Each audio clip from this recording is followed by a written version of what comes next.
Hi, Toli. Hi, Jody. So what happened was asina lecture from the beginning of the year. Singana lecture.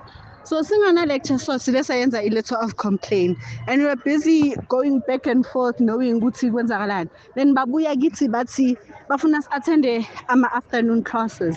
Kuma afternoon classes wakhona sa complain futhi sabatshela ukuthi it's so unfair ukuthi during the course of the day sikhona la esikolweni and period yakhona isekuseni kodwa nifuna ukuthi si-attend afternoon, which azange bale bathi bazofuna umuntu i-lecture. Akunama-lecture from what I know and what they've told us ukuthi akunama-lecture. So besizofundiswa i-students, so sikhalisa lento ukuthi angeke sifundiswe umuntu olingana nathi i-subject emele ifundiswe i-lecture. So bhala i-exam ebuya kubani, ubani ozabe asinceda, izoyomakha ubani, iyosetwa ubani leyo mlolo. So sakhuluma two of our lectures esikoleni bas-advise ukuthi the only time la esikoleni they're gonna take us serious ngama-complaints wethu is if we angeke sithi we strike, because it's asenzanga lokho, it's just ukushukumisa indawo ukuthi basibone ukuthi si-serious ngendaba ye-lecture.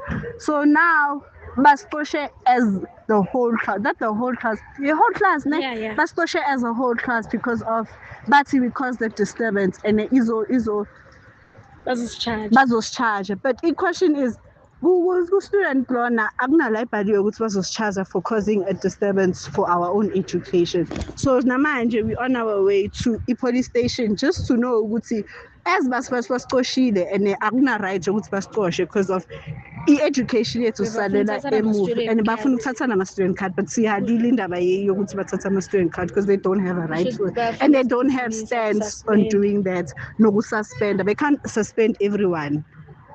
So sizama ukulungisa leyo nto, siya e-police station manje ukuthi sazi ukuthi ama-steps sicela usizo from MK.